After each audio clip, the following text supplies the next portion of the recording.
মাননীয় স্পিকার, আমি যদি 2026-27 সালের বাজেটকে অ্যানালাইসিস করি, আমি লাস্ট 25 ইয়ার্সে যতগুলো বাজেট ছিল তার কিছুটা স্টাডি করার চেষ্টা করেছি, এবং যখন আমি দেখি যে এখানের মধ্যে কয়েকটি নজিরবিহীন স্ট্র্যাটেজিক্যাল শিফট নোটিস করেছি। এর মধ্যে যেটা মেজর আমি বলবো সেটা হচ্ছে ইনস্টিটিউশনাল রিফর্ম এবং যে ডিরেগুলেশনের ফোকাসটা। বিগত দশকগুলোতে আমরা মেগা প্রজেক্ট, মিথ্যা জিডিপি গ্রোথের ফুলঝুরি শুনেছি, কিন্তু এবার ক্লিয়ারলি একটা ফোকাসড অ্যাপ্রোচ নিয়ে আসা হয়েছে, যেখানে long term sustainable organisational capability build করা হচ্ছে থ্রু ইনস্টিটিউশনাল গভর্নেন্স রিফর্মের মাধ্যমে, ডিরেগুলেশনের মাধ্যমে, যার এক্সাম্পল হচ্ছে simplified business registration, licensing process, service level agreement, যেখানে টাইম বাউন্ড অ্যাপ্রুভালের অ্যাপ্রোচ নিয়ে আসা হচ্ছে। এছাড়া আমরা দেখছি সামষ্টিক অর্থনীতির একটা স্ট্রাকচারাল ওভারহল, যেখানে কাগজে মুদ্রা ছাপানো বন্ধ করে ধীরে ধীরে আমাদের বেসরকারি খাতের বিনিয়োগে উৎসাহিত করার জন্য ঋণ ব্যবস্থার সম্পূর্ণ রিস্ট্রাকচারিং। এছাড়া যেটা সবচেয়ে লক্ষণীয় হচ্ছে মানব সম্পদে আমাদের একটা আগ্রাসী বিনিয়োগের প্রচেষ্টা, যেটা অ্যাকচুয়ালি আমাদের দক্ষিণ এশিয়ার প্রত্যেকটা কান্ট্রির সাথে যদি আমি কম্পেয়ার করি, এটা একটা যুগান্তকারী দৃষ্টান্ত স্থাপন করতে যাচ্ছে। কারণ আমাদের বাজেটে একটা বিশাল অংশ 29.7% আমরা সামাজিক খাতে বরাদ্দ রাখা হয়েছে, এবং ধীরে ধীরে লক্ষ্য ধারণ করা হয়েছে যেখানে শিক্ষা এবং স্বাস্থ্যকারে 5% করে উন্নীত করা হবে, যেটা আমাদেরকে একটা economy based, knowledge based economy এবং মিডল ইনকাম ট্র্যাপ থেকে বের হতে সাহায্য করবে। মাননীয় স্পিকার, আমি হার্ভার্ড বিজনেস স্কুলের ছাত্রী, তাই যখন এই বাজেটটা পড়াশোনা করার চেষ্টা করেছি, আমি চেষ্টা করেছি যে কিছু ফেমাস কনসেপ্টের সাথে এটাকে কম্পেয়ার করার।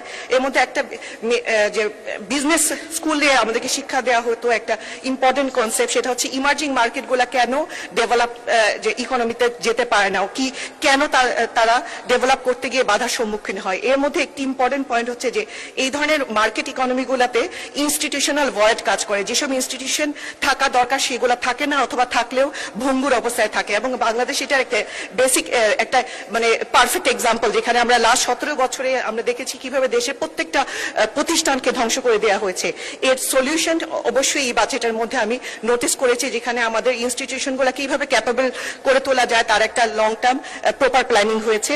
এছাড়া আরেকটি কনসেপ্টের কথা আমি বলতে চাই, সেখানে হচ্ছে যে একটি অর্গানাইজেশন বা একটি দেশ পিছিয়ে পড়বে সে যদি শুধুমাত্র বর্তমানকে নিয়ে থাকে, তাকে চিন্তা করতে হবে ভবিষ্যতে কিভাবে পৃথিবীটা বদলাচ্ছে এবং তার সাথে তাকে অ্যাডজাস্ট করতে হবে। এটাকে বলা হয় অ্যাম্বিডেক্সট্রিটি কনসেপ্ট। সো এটা যদি আমি ন্যাশনাল লেভেলে নিয়ে আসি, এটাকে কনসেপ্টটা খুব কঠিন শোনালেও আসলে খুব কঠিন নয়। যেটা হচ্ছে যে আমাদেরকে কারেন্ট যে আমাদের স্ট্রেংথ আছে তাকে এক্সপ্লয়েট করতে হবে টু দ্য ম্যাক্সিমাম লেভেল, যেটা আমাদের আরএমজে সেক্টর আছে, আমাদের হিউম্যান যে আমাদের যে আমরা স্কিল ফোর্স আমাদের আছে তা, এটাকে আমাদের পারফেক্ট এক্সপ্লয়টেশন থেকে ইমপ্রুভ করতে হবে এবং আমাদের এক্সপ্লোরেটিভ ইকোনমির দিকে যেতে হবে। এটার একটা এক্সাম্পল হচ্ছে চায়নাতে আমরা দেখেছি তারা কিভাবে করে তাদের ম্যানুফ্যাকচারিং হাবকে এক্সপ্লয়েট করছে এবং সাথে সাথে green energy transition, AI based ইকোনমির দিকে তারা এক্সপ্লোর করছে এবং তারা সাকসেসফুল হচ্ছে। সো আমাদের এই বাজেটের মধ্যে আমি স্পষ্টভাবে দেখতে পারি যে এই পিপল, প্রসেস এবং আমাদের সার্ভিস বা প্রোডাক্ট সেক্টরে প্রত্যেকটা ক্ষেত্রে আমি দেখেছি এক্সপ্লয়েট এবং এক্সপ্লোরে কিভাবে সামঞ্জস্য এসেছে। আমি যদি সংক্ষিপ্তভাবে বলি যে আমাদের পিপল ক্ষেত্রে আমরা দেখেছি বাজেটে, যে আমি একটু আগে বলছিলাম যে সামাজিক খাতে, আমাদের শিক্ষা স্বাস্থ্য খাতে কিভাবে আমাদের যে বরাদ্দ হয়েছে, যাতে করে আমরা একটা আমাদের যে ইউথ ডেমোগ্রাফিক ডিভিডেন্ড আছে এটাকে আমরা কিভাবে ইউটিলাইজ করতে পারি এবং এক্সপ্লোর করার জন্য আমাদের এই যে ইউথ ডেমোগ্রাফি আছে এটাকে কিভাবে আরো বেশি হায়ার লেভেলে মেরিট বেস ইকোনমিতে তাদেরকে নিয়ে যাওয়া যায়, তার জন্য স্পেশাল বরাদ্দ রাখা হয়েছে। এবং এই টোটাল এক্সিকিউশন করার জন্য আমাদের একটা লিডারশিপ ব্রিজ দরকার। এবং আমি দেখতে পাচ্ছি আমাদের যে প্রাইম মিনিস্টারের নেতৃত্বে এবং অ্যাডভাইজার যে এবং মিনিস্টারদের ক্যাবিনেটদের ওভারঅল সাথে আমি দেখছি যে ওনারা সুন্দরভাবে এই প্রোগ্রামটা প্ল্যানিং করেছেন। এখানে যদি আমি প্রসেসের ক্ষেত্রে আসি, আমি দেখি যে আমাদের কারেন্ট যেসব ইনস্টিটিউশন আছে এটাকে আরো কিভাবে ইমপ্রুভ করা যায়, এই জন্য এসওপি বেসড কনসেপ্ট নিয়ে আসা হয়েছে। টাইম বাউন্ড আমি অ্যাপ্রুভালের কথা একটু আগে বলছিলাম, অটোমেশনের কথা বলা হয়েছে এবং আমি জানতে পেরেছি যে প্রজেক্ট গুলাকে যাতে করে আমরা প্রপারলি ইমপ্লিমেন্ট হয়, টাইমলি ইমপ্লিমেন্ট হয়, তার জন্য ডিজিটাল ড্যাশবোর্ডের কথাও চিন্তা করা হচ্ছে। এছাড়া এক্সপ্লোরের জন্য আমরা creative economy, sports economy, blue ইকোনমির কথা দেখছি, যেটাতে করে আমাদের দেশকে আমরা সামনে এগিয়ে নিতে পারবো। এবং আমাদের প্রোডাক্ট পার্সপেক্টিভে এক্সপ্লয়েটের ক্ষেত্রে আমি দেখেছি যে আমাদের কারেন্ট যেসব সিস্টেমসগুলো আছে তা কিভাবে অপটিমাইজ করা যাবে, এফিসিয়েন্সি ইনক্রিজ করা হবে, তার জন্য কথা বলা হয়েছে। এছাড়া ডিজিটাল ডিসরাপশনের মাধ্যমে ফিউচার পৃথিবীতে যাতে আমাদের নাগরিকরা সুন্দরভাবে তার সেবা পায়, তার জন্য ওয়ান সিটিজেন ওয়ান কার্ডের মতো যুগান্তকারী পদক্ষেপ নেওয়া হয়েছে। এখন যেহেতু আমি ব্যবসা কর্পোরেটে অনেকদিন ছিলাম, আমি বিজনেস এনভায়রনমেন্ট নিয়ে কয়েকটি কমেন্ট করতে চাই। এই বাজেটের মধ্যে মেজর যেসব বড় ব্যবসা প্রতিষ্ঠান আছে তাদেরকে এবং এসএমই এন্টারপ্রেনারদের জন্য ইকুয়ালি খুব ভালো ভালো কিছু পদক্ষেপ নেওয়া হয়েছে। মেজর বিজনেসদের একটা মেজর কমপ্লেইন ছিল যে প্রেডিক্টেবল ট্যাক্স স্ট্রাকচার নাই। আমাদের এই বাজেটের মধ্যে প্রতিশ্রুতি দেওয়া হচ্ছে যে নেক্সট 5 বছর কর কাঠামো অপরিবর্তিত থাকবে, যেটা একটা খুবই যুগান্তকারী পদক্ষেপ। এছাড়া হ্যারাসমেন্ট ফি, ট্যাক্স কমপ্লায়েন্সের জন্য ফেসলেস অটোমেটেড সবকিছু ফাইলিং থেকে শুরু করে audit selection process risk base করা হচ্ছে, যেটাকে আমি সাধুবাদ জানাই। প্রফিট রিপ্যাট্রিয়েশনের জন্য 30 দিনের একটা টাইম বাউন্ড যে এসএলএ দিয়ে দেওয়া হয়েছে, যেটা অবশ্যই ব্যবসায়ীরা খুবই সানন্দে গ্রহণ করেছেন। এছাড়া ডিসপিউট রেজলিউশনের ক্ষেত্রে এডিআর কে আরো এফেক্টিভ করা হচ্ছে। অ্যাপিল ফাইলিং এর ক্ষেত্রে ফিসকে অনেকভাবে কমিয়ে দেওয়া হয়েছে, যাতে এবং জরিমানা মওকুফের মতো প্রণোদনা দিয়ে লং টার্ম যেসব মামলাগুলো কোর্টে পেন্ডিং পড়েছে তা রিজলভ করার জন্য তাদেরকে প্রণোদনা দেওয়া হয়েছে। এতে করে আমি যেসব ব্যবসায়িক নেতৃবৃন্দের সাথে আমি কথা বলছি, সবাই খুব আগ্রহ ভরে এই বাজেটের ইমপ্লিমেন্টেশনের দিকে তাকিয়ে আছেন। এছাড়া এসএমই এন্টারপ্রেনারদের একটা মেজর চ্যালেঞ্জ থাকে যে ইজি অ্যাক্সেস টু ফাইন্যান্স। এখানে আমি দেখেছি যে পার্সোনাল লোন লিমিটকে 5 লাখ থেকে 10 লাখ করা হয়েছে। ক্রেডিট কার্ডে কোলাটেরাল ফ্রি করে দিয়ে হয়েছে 10 লাখ থেকে 20 লাখ। ই লোন, যেটা ডিজিটাল ক্যাশলেস ইকোনমি তৈরি করার জন্য আমাদের খুবই কাজে লাগবে, সেখানে 50,000 টাকা পর্যন্ত ডিজিটালি ই লোন ডিসপার্স করা যাবে।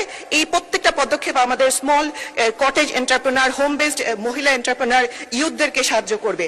এছাড়া আমি অনেকগুলো আসলে বলে শেষ করা যাবে না, অনেকগুলো প্রণোদনা দেওয়া হয়েছে। 0% টার্নওভার ট্যাক্স থেকে শুরু করে ফ্রিল্যান্সারদেরকে ট্যাক্স এক্সাম্পশন দেওয়া হয়েছে। আরেকটি বড় যে চেঞ্জ হচ্ছে সিম্পলিফাইড ট্যাক্স কমপ্লায়েন্স, যেটা ফ্ল্যাট রেট টার্নওভার ট্যাক্স দেওয়া হয়েছে। আমাদের দেশে লক্ষ লক্ষ ক্ষুদ্র যে খুচরা ব্যবসায়ী আছেন, তাদেরকে ইনফর্মাল ইকোনমি থেকে কিভাবে ট্রানজিশন করা যায় ফর্মাল ইকোনমিতে, এই ফ্ল্যাট রেট টার্নওভার ট্যাক্স একটি যুগান্তরী পদক্ষেপ হিসেবে কাজ করবে। এখন আমি সংক্ষেপে যদি আমার এলাকার কথা বলি, আমি মৌলভীবাজারের বড়লেখা জুড়ি এলাকার মেয়ে। আমাদের হাকলুকি হাওর, মাধবকুণ্ড জলপ্রপাত এবং পাথারিয়া পাহাড়ের চা বাগানে ঘেরা খুবই ইকো ট্যুরিজমের একটা বিশাল অপরচুনিটি নিয়ে আমরা অপেক্ষা করছি। আমি আশা করি এই বাজেটের মাধ্যমে স্থানীয় কর্মসংস্থান বৃদ্ধি পাবে, দেশি বিদেশি বিনিয়োগ আসবে। এর জন্য ইকো ট্যুরিজমের জন্য আমি বিশেষ বরাদ্দ আশা করব। এছাড়া 17 বছরে আমাদের এই এলাকাতে 17 বছর আগে আমার বাবা যে কাজগুলো করে গিয়েছিলেন, কিন্তু দুঃখজনক হচ্ছে এই 17 বছর আমরা অনেক বড় বড় টাইটেল পেয়েছি, মন্ত্রী পেয়েছি, কিন্তু আসল কাজ হয়নি। যা ছিল তাও ধ্বংসের কোনায়। আমাদের এখানে পাহাড়ি দুর্গম এলাকা আছে, বুবারতলের মতো এলাকা, যেখানে রাস্তার অবস্থা খুবই নাজুক। তো এইসব এলাকার জন্য স্পেশাল বরাদ্দ হবে। স্বাস্থ্য সেবা, শিক্ষা প্রতিষ্ঠানের জন্য স্পেশাল বরাদ্দ হবে, এটাই আমি আশা করছি।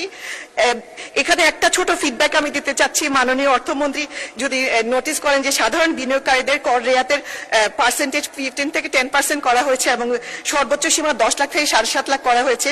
এটা কমানোর কারণে সাধারণ বিনিয়োগকারীরা কিছুটা আশাহত, তাদের ব্যক্তিগত বা সামাজিক নিরাপত্তা কিছুটা হলে কমেছে।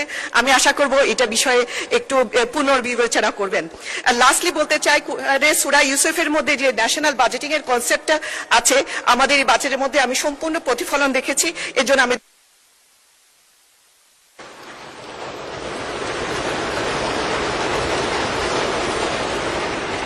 মাননীয় সংসদ সদস্য, আমি আপনাদের উদ্দেশ্যে একটা কথা বলতে চাই। সেটা হচ্ছে, একজন নারী সদস্য এই মাত্র যে বক্তব্য রাখলেন, তিনি প্রকৃতপক্ষেই এবাদুর রহমান চৌধুরী সাহেবের যে কন্যা, এটা তিনি প্রমাণ করেছেন তার বক্তব্যের মাধ্যমে। এজন্য তিনি ধন্যবাদ পাওয়ার যোগ্য।